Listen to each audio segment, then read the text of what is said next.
Okay, good morning. I was waiting for the reply from the scale house here. 29,600, you're good to go. Okay, so this radio is the Johnson Viking 4740 40-channel AM sideband radio. But what makes this unique is that it came with the Viking 352 power supply / base, which turns this radio into a base station. Notice the attractive wood grain finish, even over the speaker grill. Now, this is another one of those radios that a Motorola speaker makes sound a whole lot better than what it does with the internal speakers. And when I got it, let's see, the AM light was burned out, and the S meter didn't work on sideband, and it needed gone over because the controls were scratchy, the usual stuff. The center frequency needed adjusted. It's not modified. There's no extra channels. The clarifier does not slide. What I did get with it was all of the paperwork. I got the instruction manual for the radio.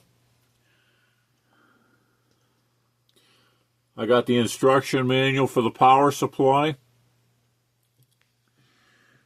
And I got the schematic for the radio and the digital synthesizer schematic diagram. Now,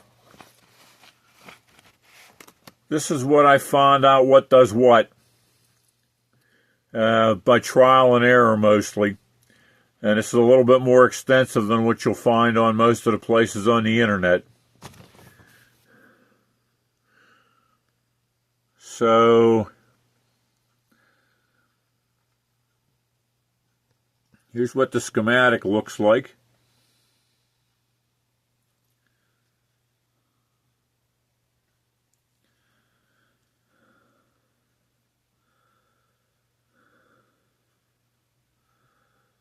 We'll just cruise around there.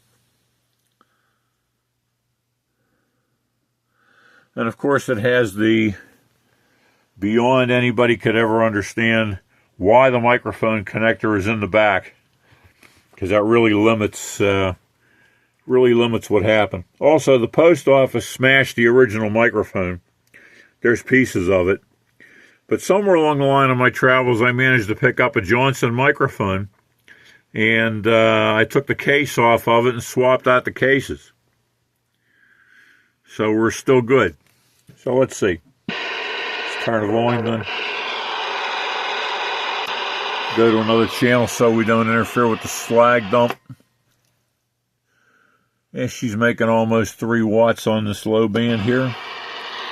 Now the biggest problem with this that I can't seem to fix is to get all of the LED segments to work at the same time.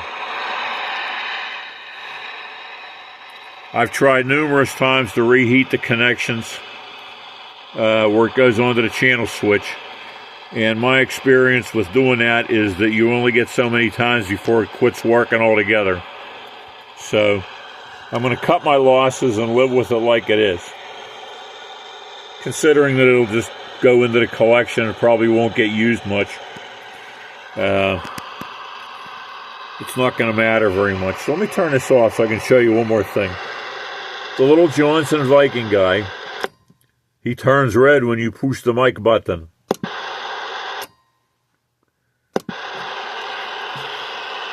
That's a cool little thing.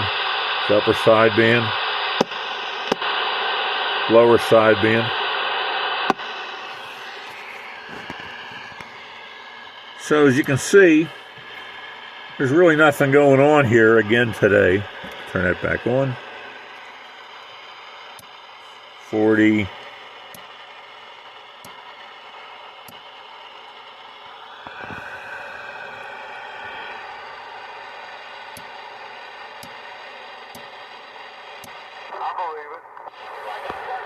Oh, there's somebody talking.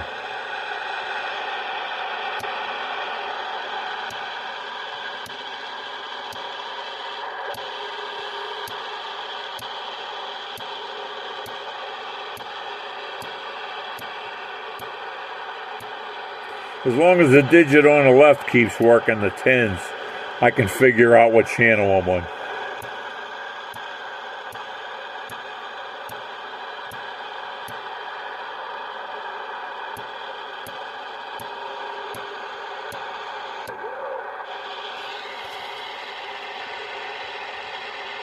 There's just not a whole lot going on and not much DX.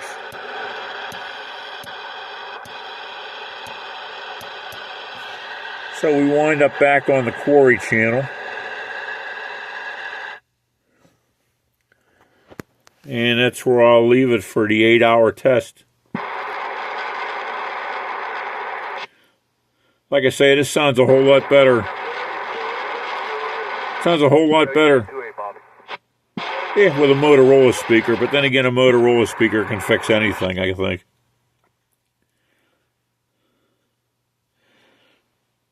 All right. So a little bit of Johnson history. The first two radios that they had, there was a Messenger 350, which was a 2-channel sideband only radio that came out in the late 1960s. A Messenger 351, which was identical to the SBE sideband or 2 mobile. Then for the 352, they started calling it a Viking to differentiate the sideband radios from the plain old AM radios, which were just called Messengers. And this one wound up being the Viking 4740, which was the last of the line. Now, they made a 352 with a plain old 23-channel synthesizer and an analog dial.